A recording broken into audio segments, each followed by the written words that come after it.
The fluorescent lights hummed overhead as Karen Whitfield pressed her phone against her ear, her voice sharp and urgent. 911. I need police at Morrison's Grocery on 5th Street immediately. There's a black woman here stealing food. And I saw her child take something without paying. The dispatcher's calm voice crackled through the speaker. But Karen's eyes remained fixed on the woman at the checkout counter, her jaw set with righteous indignation.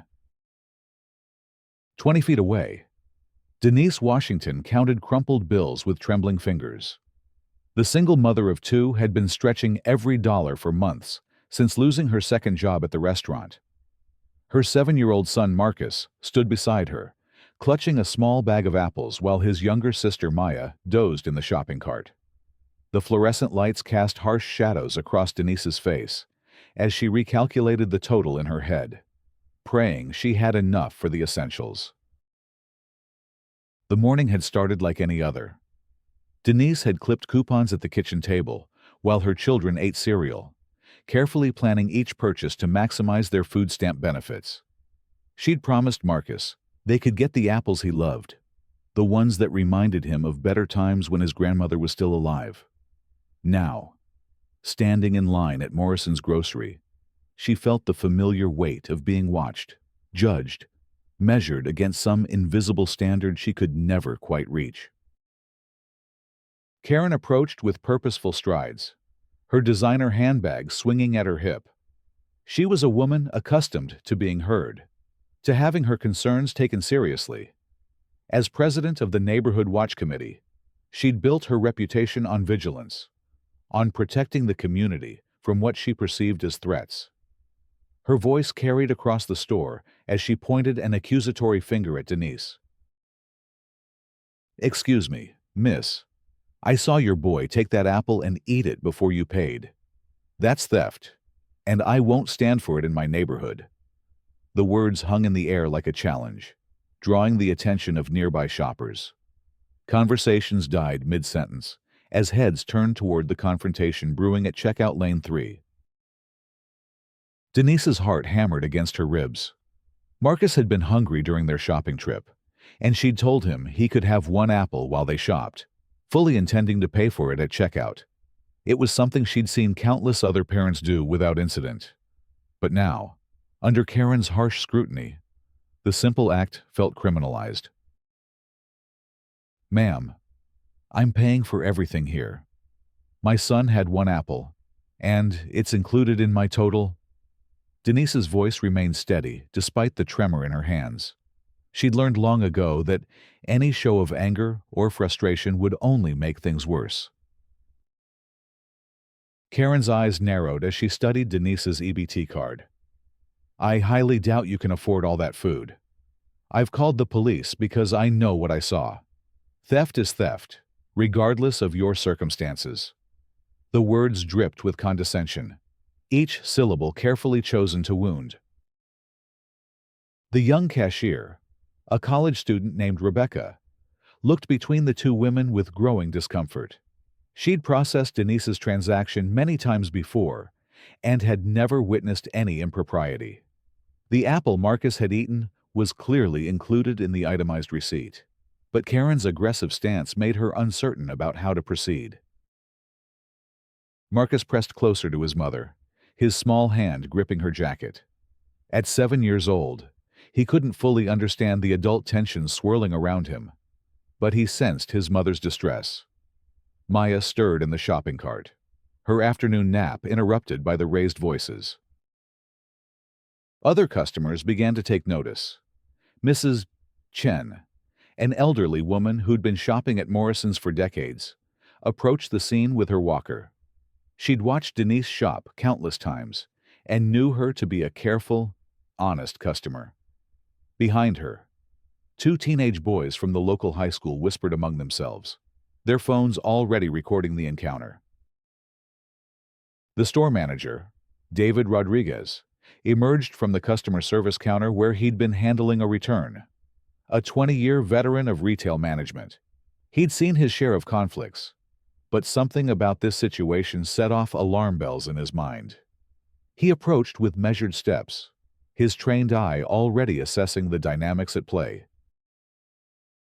Ladies, is there a problem here? David's voice carried the authority of someone accustomed to diffusing tense situations.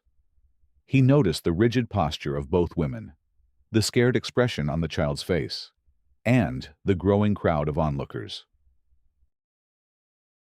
Karen wheeled around to face him, her relief evident. Finally, someone in charge. This woman's child stole food, and she's trying to cover it up. I've already called the police because theft is a serious crime. Her tone suggested she expected immediate action, swift justice delivered according to her specifications. David's expression remained neutral as he turned to Denise. Ma'am, can you walk me through what happened here? His tone was professional, but kind, designed to put her at ease rather than intimidate. Denise took a deep breath, her voice steady despite the humiliation burning in her chest. My son had an apple while we were shopping. I told him he could have it, and it's included in my purchase. The receipt shows every item we're buying. She handed the receipt to David, her hands remarkably steady given the circumstances. David studied the receipt carefully, his experienced eye noting every detail. The apple was clearly listed among the purchased items, with the correct weight and price. He looked up at Karen with a professional smile that didn't quite reach his eyes. Mrs. Whitfield, I believe there may be a misunderstanding here. The apple is included in the transaction, and everything appears to be in order. He'd recognized Karen from previous incidents, situations where her zealous neighborhood watch activities had crossed into harassment.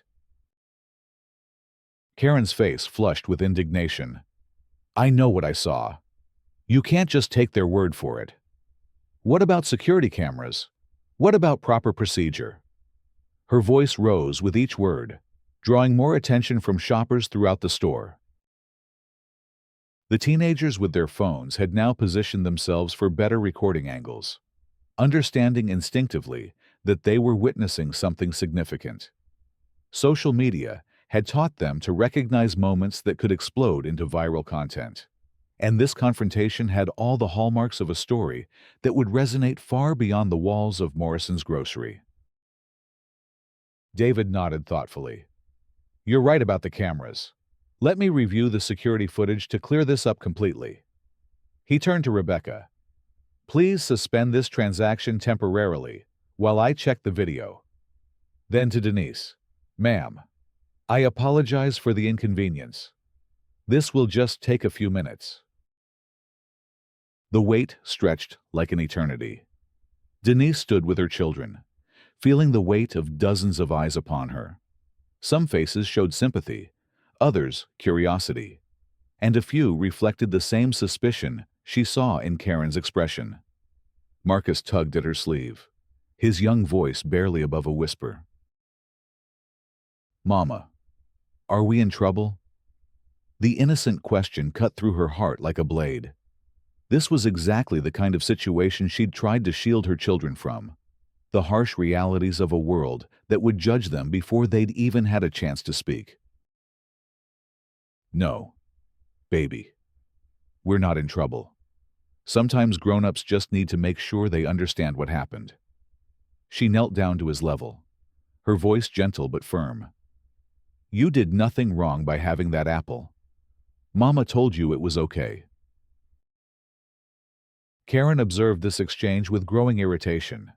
In her mind, she was performing a public service, protecting the community from what she perceived as criminal behavior. The fact that others weren't immediately supporting her position felt like a personal affront to her authority and judgment. Mrs. Chen approached Denise with a warm smile. I see you here every week. Dear, you're always so careful with your shopping, always so good with your children. Her words were spoken loudly enough for others to hear, a gentle but firm statement of support. The security office at Morrison's grocery occupied a small space behind the customer service counter, filled with monitors displaying feeds from cameras throughout the store. David settled into the chair, and began reviewing the footage from the past hour, his practiced eye scanning for the relevant moments. The video quality was clear enough to see Denise and her children entering the store. Marcus's excited chatter about the apples visible even without audio. David watched as they moved through the produce section, saw Denise lift Marcus to reach the apple display, witnessed the moment she handed him the fruit with a smile and a gentle pat on his head. The footage showed Marcus taking small bites of the apple as they continued shopping, his mother occasionally reminding him to be careful not to drop anything. There was no attempt at concealment, no furtive behavior, just a mother letting her hungry child have a snack during their grocery trip. David fast-forwarded to the checkout area, watching as Karen first noticed the situation.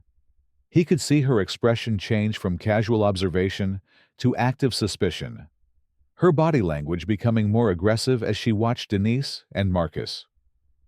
The moment she reached for her phone was clearly visible, as was her approach to the checkout counter. Meanwhile, the police had arrived at Morrison's grocery. Officers Martinez and Johnson entered through the automatic doors, their presence immediately commanding attention from everyone in the store. They'd responded to similar calls before, situations where misunderstandings had escalated into accusations of theft. Officer Martinez approached the group at the checkout counter, his expression professional but weary. Years of police work had taught him to read situations quickly, and something about this scene felt familiar in an uncomfortable way. "I understand there's been a report of theft. Can someone explain what happened here?" His voice carried the authority of law enforcement, but his tone suggested he was more interested in de-escalation than confrontation. Karen stepped forward immediately, her confidence boosted by the arrival of official authority. "Officer, I witnessed this woman's child steal food from the store. I saw him eating an apple that hadn't been paid for, and when I confronted her about it, she became defensive and tried to cover it up." Officer Johnson, a veteran of the force with 2 decades of experience, studied the faces around him. He'd learned to look beyond the surface of accusations, to read the body language and emotional undertones that often revealed the real story. Denise spoke calmly, her voice carrying the dignity of someone accustomed to being disbelieved. "Officer, my son had an apple while we were shopping. With my permission. It's included in our purchase, and I have the receipt to prove it." She held out the receipt, her hand steady despite the circumstances. David returned from the security office at that moment, his expression thoughtful. "Officers, I've reviewed the security footage. The apple the child consumed is clearly included in the transaction, and there's no evidence of any theft or improper behavior." The revelation hung in the air like a challenge to Karen's narrative. She felt her certainty waver for the first time, but her pride prevented her from backing down.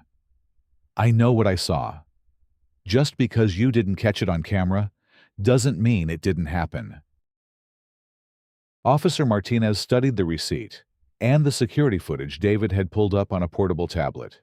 The evidence was clear and unambiguous. He turned to Karen with a professional but firm tone. "Ma'am, based on the evidence available, there's no indication that any theft occurred. The apple was paid for as part of the normal transaction."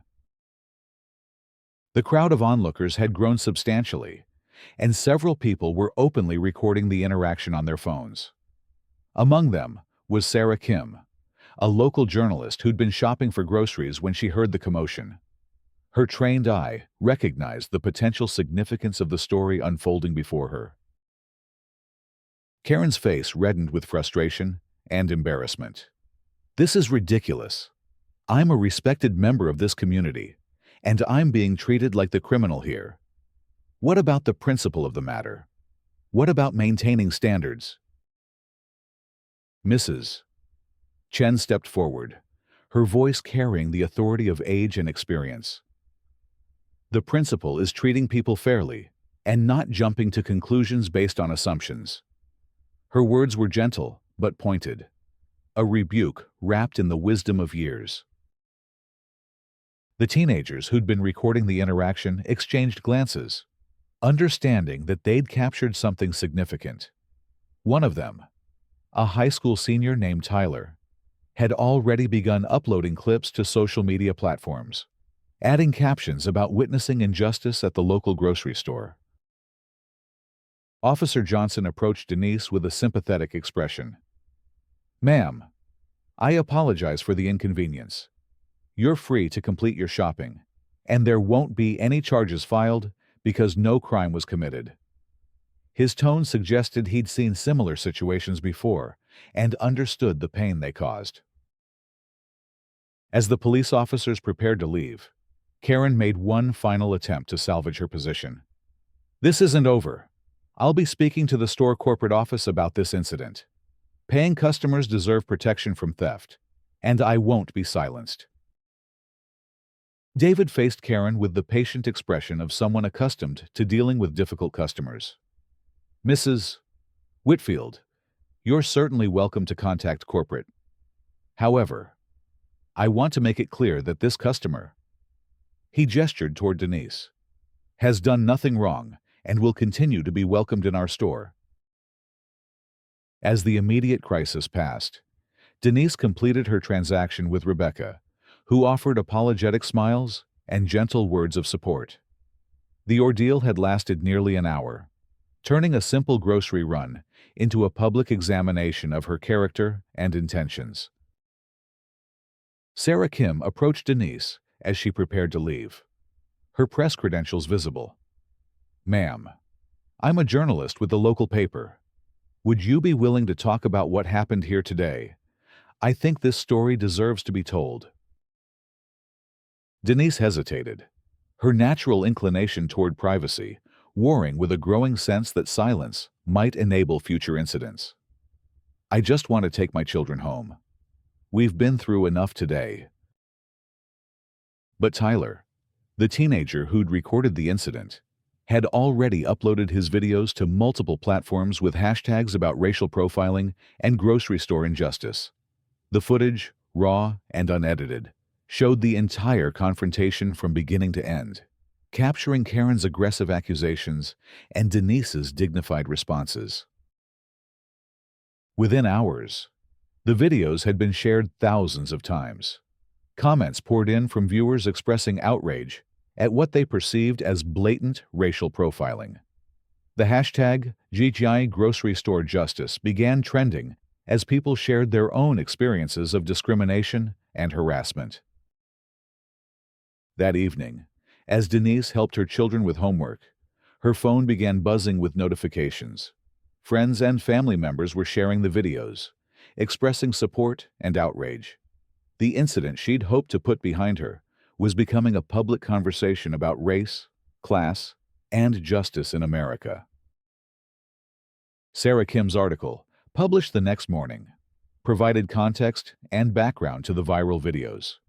She'd interviewed other customers who'd witnessed the incident, including Mrs. Chen, who spoke eloquently about the importance of treating all community members with respect and dignity. The story exploded across social media platforms, with users sharing their own experiences of racial profiling and discrimination. Civil rights organizations picked up the story, using it as an example of everyday racism that many people of color faced regularly.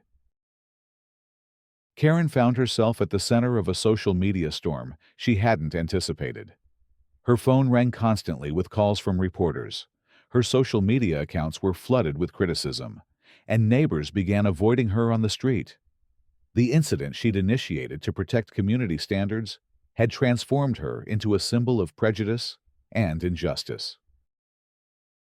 David Rodriguez received a call from Morrison's grocery corporate headquarters, requesting a full report on the incident. The company's legal team was concerned about potential liability and the negative publicity surrounding the store. They wanted to ensure that all procedures had been followed correctly and that appropriate measures were taken to prevent future incidents. The story reached national news outlets within 72 hours. Television anchors discussed the incident as part of broader conversations about racial profiling and discrimination in everyday situations. Legal experts debated the implications of false accusations and the responsibility of bystanders to intervene in such situations. Denise found herself thrust into an unwanted spotlight, with reporters camping outside her apartment building and social media users praising her grace under pressure. She'd become an unwilling symbol of dignity in the face of discrimination, a role she'd never sought but couldn't escape. A GoFundMe campaign started by Tyler, the teenager who'd recorded the incident, raised thousands of dollars for Denise and her children. Donors from around the country contributed money for groceries, rent, and educational expenses, expressing their support for a woman who'd handled an impossible situation with remarkable composure. Karen's employer, a local insurance company, called her into a meeting to discuss the incident and its impact on the company's reputation. Her social media presence had been linked to her professional identity, and the negative publicity was affecting business relationships and client perceptions. The incident prompted Morrison's Grocery to review its policies regarding customer conflicts and employee training. Corporate executives recognized that the situation could have been handled more proactively, with better systems in place to prevent harassment and discrimination. Community leaders organized a town hall meeting to discuss the incident and its broader implications for race relations in the neighborhood. Religious leaders, civil rights activists, and concerned citizens gathered to address the underlying issues that had made such a confrontation possible. At the town hall, Denise spoke publicly for the first time since the incident, her voice strong but emotional. "I didn't choose to become a symbol of anything. I was just trying to buy groceries for my children. But if my experience can help prevent this from happening to someone else, then maybe some good can come from it." The meeting was packed with residents from across the community, many of whom shared their own experiences of discrimination and prejudice. The conversation was difficult but necessary, addressing uncomfortable truths about assumptions and biases that affected daily interactions. Karen attended the town hall meeting, sitting in the back row with her husband. She'd spent days grappling with the consequences of her actions, seeing herself portrayed as a villain in a story where she'd believed she was the hero. The overwhelming negative reaction had forced her to confront uncomfortable questions about her motivations and assumptions. During the public comment period, Karen stood up with trembling hands. "I want to apologize to Ms. Washington and her children. I was wrong to assume what I assumed, and I'm sorry for the pain I caused." Her voice broke as she spoke, the weight of public scrutiny and personal reflection evident in every word. The apology was met with mixed reactions from the audience. Some appreciated her willingness to acknowledge her mistakes, while others felt it was too little, too late. Denise listened from the front row, her expression thoughtful and guarded. Morrison's Grocery announced new policies designed to prevent discrimination and harassment in their stores. They implemented additional training for employees on cultural sensitivity and conflict resolution, established clear procedures for handling customer complaints, and created a system for reporting and addressing discriminatory behavior. The company also partnered with local community organizations to create programs supporting families in need, including expanded acceptance of food assistance programs and initiatives to make healthy food more accessible to low-income residents. Karen's insurance company ultimately decided to terminate her employment, citing the incident's impact on client relationships and company reputation. The decision was controversial, with some arguing that she'd been punished too harshly for what they saw as a mistake in judgment. The Neighborhood Watch Committee, where Karen had served as president, held an emergency meeting to address the situation. Several members expressed concern about the group's reputation and the need to establish clearer guidelines about when and how to intervene in situations involving suspected criminal activity. 6 months after the incident, the story had evolved into something larger than anyone had anticipated. Documentary filmmakers approached Denise about telling her story. Publishers offered book deals, and speaking engagements poured in from organizations across the country. Denise used her platform to advocate for policy changes that would protect people from discrimination and harassment. She worked with civil rights organizations to push for legislation requiring better training for law enforcement officers responding to complaints involving racial dynamics. The funds raised through the GoFundMe campaign allowed Denise to move to a better apartment and enroll in a nursing program she'd always dreamed of pursuing.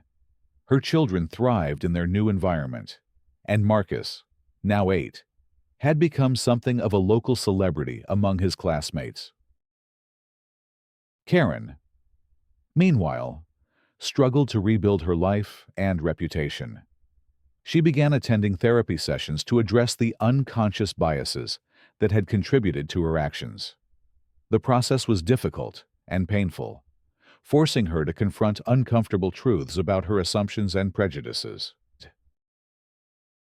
The incident at Morrison's Grocery had become a case study in business schools and criminal justice programs across the country. Students analyzed the situation from multiple angles, examining the role of social media in amplifying incidents of discrimination and the responsibility of businesses to protect all customers from harassment. Tyler, the teenager who'd recorded the original incident, was accepted to journalism school with a scholarship funded by a media organization, impressed by his instinctive understanding of the story's importance. His quick thinking and decision to document the incident had contributed to a national conversation about justice and equality.